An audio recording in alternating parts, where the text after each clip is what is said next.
कि क्या साहबदीन का परिवार एनडीए पर भारी, बल इसलिए बोल रहा, अगर भारी होता तो हम लोग जीतते थोड़े। भारी नहीं, हल्का है और भी हल्का होगा।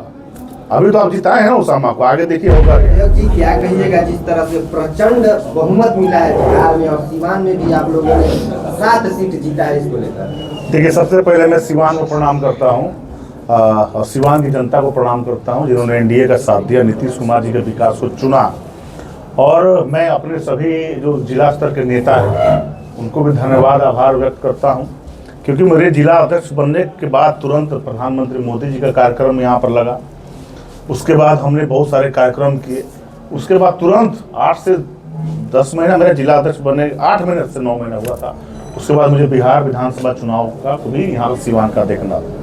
आप देखते हैं मेरे सामने पूर्व निवर्तमान जिला अध्यक्ष संजय पांडे बैठे हैं, पूर्व जिला अध्यक्ष अभिमन्यु सिंह जी बैठे हैं, मुकेश सिंह कुशवाहा जी बैठे हैं, धनंजय सिंह बैठे हैं, सुभाष सिंह कुशवाहा बैठे हैं, शेर खान बैठे हैं जो अल्पसंख्यक मोर्चा का जिला अध्यक्ष। ऐसे ही मैं इन सभी नेताओं को हृदय से आभार व्यक्त करता हूँ कि इनके अनुभव का भी लाभ मुझे मिला। जहाँ भी कुछ कमियां होती थी मैं इनसे पूछता था, बताता था, ये समझाते भी थे। तो ये जो चुनाव जीतते हैं, अपने जो अनुभव जो थे वो नेता ने भी साझा किया और सीवान की जनता ने एनडीए को प्रचंड बहुमत दिया। तो बहुत खुशी हो रही है और कि अपने कार्यकाल में सभी अपने जो हमारे अभिभावक जो हमारे जिला के हैं, पूर्व मंत्री व्यासदेव प्रसाद जी हैं, अपने पूर्व जिला अध्यक्ष संजय पांडे जी और अभिमन्यु सिंह जी, ऐसे अपने पूरे सभी लोगों ने अपना मार्गदर्शन मुझे दिया और हम लोगों ने सीवान में 8 में से 7 विधानसभा हम लोग चुनाव जीते। रघुनाथपुर में क्या चूक हो गई? नहीं, रघुनाथपुर में हमने अच्छा वोट किया है, 80,000 वोट मिला है, लेकिन कुछ बूथ मैनेजमेंट में एक से 1.5 घंटे में 10% वोट बढ़ जाना और वो वोट हमारे विचारधारा का नहीं है, ये भी एक संदेश अच्छा नहीं था। तो जहाँ पर माइनॉरिटी का वोट था उसमें लोगों ने वोट ज़्यादा मतों से करवाने का काम किया। एक हार का कारण ये भी रहा। और हमारे जो प्रत्याशी हैं विकास कुमार जिसु बाबू जेडीयू से प्रत्याशी थे, उन्होंने बहुत कम समय में प्रत्येक बूथ गांव में पहुंचने का काम किया और हमारे लिए जीत है। 80,000 वोट लाना ये हमारे लिए जीत है और इस पर हम लोग समीक्षा करेंगे और 2030 में वहां से हमारे प्रत्याशी जो होंगे वो कहा जा रहा है कि भीतरघात भी हुआ है, कई सारे वोट बिल्कुल नहीं। अगर भीतरघात हुआ तो उस पर एनडीए एकदम कार्रवाई करेगा। देखिए, मुझे कल प्रदेश अध्यक्ष जी से बात हुई थी अपने, देखिए हमसे ज्यादा तो एक्टिव इसमें जेडीयू है। कल चंद्रकेतु सिंह जी को बुलाया गया है पटना और आज मैं भी जा रहा हूं पटना। तो ऐसे अगर जो अपने पार्टी के कुछ ऐसे कार्यकर्ता जो उस पर एनडीए उस पर देखेगा और उस पर कार्रवाई भी करेगा। कहीं ना कहीं सीवान में देखा जाए तो एनडीए पे भारी पड़ा हुआ है साहबदीन साहब का परिवार। नहीं, साहबदीन का परिवार तो कोई भारी रहा ही नहीं और बिल्कुल नहीं रहा। मुझे तो पहले तो उनको ये बताना चाहिए था कि अगर परिवार भारी रहता तो हम साथ कैसे जीत पाते। ये हमारा कुछ बोले नहीं, कुछ मैनेजमेंट, अपने बूथ मैनेजमेंट में कुछ कमियां हो गई, वो कमी नहीं है, उसको हम सुधारेंगे। गलतियां तो सबसे होती हैं। बागी नेताओं पे कार्रवाई होगी, जो बागी नेता जो आप कह रहे हैं कि गलत किए उन पे कार्रवाई करेंगे? नहीं, बिल्कुल। देखिए, इसके लिए सूचीबद्ध भी किया जा रहा है। ये मामला प्रदेश नेतृत्व का है, उस पर कार्रवाई करने का।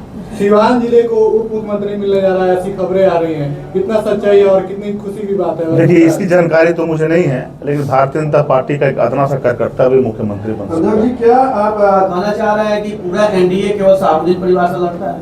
नहीं, हम तो नहीं बोले। स्टेटमेंट था कि होता तो सातों हार जाते हैं, एक परिवार पे पूरा एनडीए नहीं, आपका जो सीट डिपेंड करता है। नहीं, आपका प्रश्न ये था कि क्या साहबदीन का परिवार एनडीए पर भारी, बल इसलिए बोल रहा, अगर भारी होता तो हम लोग जीतते थोड़े। भारी नहीं, हल्का है और भी हल्का होगा। अभी तो आप जिताए हैं ना उसामा को, आगे देखिए होगा क्या। परिवार हल्का है, इतनी बड़ी सुनामी में भी जीत गए उसामा। सुनामी कहाँ है? लोगों ने एनडीए का सुनामी था। नहीं, कोई सुनामी नहीं। 5 में कौन सुनामी था, 10 में कौन था, 15 में कौन था, 20 में कौन था, 25 में कहाँ से आया? लोगों ने विकास को चुना है। जिस सरकार ने बिगड़े बिहार को बदला उसको चुना है, उस सरकार को नहीं चुना जिसने बिहार को बिगाड़ा। जिस तरह केंद्र के बड़े बड़े नेता मंत्री उतर गए थे, समाज तक को नहीं जीतने दे रहा है, फिर वो चुनाव जीत गए, तो कहाँ चुक रहा है? नहीं, मैंने तो कहा चुक नहीं रही है। हमारे सभी कार्यकर्ता लगे थे, पूरे मनयोग से लगे थे। बोले नहीं, गलतियां हो सकती, लेकिन गलत इरादे से कोई लगा नहीं था।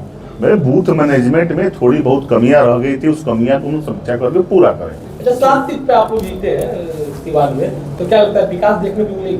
विकास था तो ही तो जीते हैं, विकास नहीं होता विनाश होता थोड़े जीतते तो पिछले बार तो 2 ही सीटें हैं। सुपड़ा साफ हो गया है राजद का, बिना दुल्हे का बारात है, घर से रोड़े अचारे को खेदा जा रहा है। संजय यादव से परेशान है लालू का परिवार, तेज प्रताप अलग गीत गा रहे हैं, राबड़ी देव जी रो रही हैं, लालू यादव अस्वस्थ हैं, राजद का खेल खत्म है। जो लोग आपके खिलाफ लड़े थे, चाहे राजद से हो या कांग्रेस से हो, उनको भी एक अच्छा खासा वोट बन गया है। तो जो एनडीए के सातों विधायक जीते हुए हैं बिहार में सरकार में, तो सबके लिए काम किया जाएगा कि सिर्फ जो लोग जुड़े हैं पार्टी से या उनके समर्थक हैं? ऐसा नहीं, मैं कह रहा हूँ नरेंद्र मोदी जी काम करते हैं और नारा दिया सबका साथ, सबका विकास, सबका विश्वास। उज्ज्वला योजना से जो हमें वोट नहीं करता है उनको भी मिलता है। आयुष्मान कार्ड योजना सबके लिए है, तो हम तो सबके लिए हैं, लेकिन बात के काम करना तो उनका काम है, लेकिन हम सबको लेकर चलने का काम करते हैं। तो मंगल पांडे जी जाके और बीरेंद्र चौधरी से मिले कल या परसों। ये तो अच्छा संकेत है, राजनीति में ऐसा करना भी चाहिए। राजनीति में मतभेद है ठीक है, लेकिन मनभेद नहीं होना चाहिए। ये मंगल पांडे का व्यक्तित्व है और यही व्यक्तित्व उनको यहाँ से विधायक बनाया। ये चरित्रवान व्यक्तित्व की परिभाषा उन्होंने दिखाने का काम किया। जीत हार तो लगा रहता है। अटल बिहारी वाजपेयी जी ने कहा था कि पार्टियां आएंगी जाएंगी, इस देश का लोकतंत्र मजबूत रहना चाहिए, और इसी की परिभाषा दिया हमारे नेता मंगल पांडे ने।